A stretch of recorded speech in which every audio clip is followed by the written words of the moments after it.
julit yi mbokki taalibe yi ci ndigalu Serigne Touba Serigne Mountakha Mbacké xalifa général kullu murit yàlla na fi yàgg lool te ànd ak wér-gu-yaram Serigne Amdi Modou Mbend Fall xalifa Maam Cheikh Ibrahima Fall Serigne Mor Talla Fall xalifa Serigne Abdoulahi Fall Ndar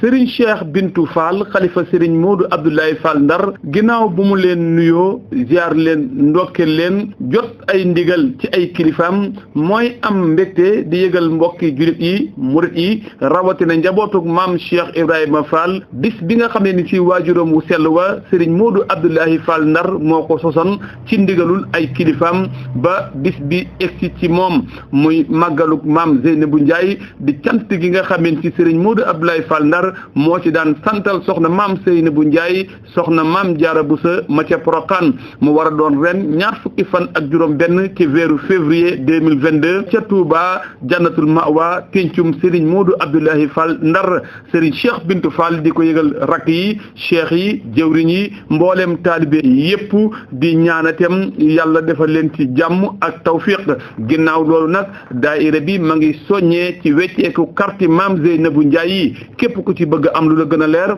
di nga mën a woote ci 76 569 24 60 wala 77 129 57 80 Serigne Cheikh Bintou Fall maa ngi sant ñëpp di gërëm ñëpp tey séentu ñëpp jërë ngeen jëf.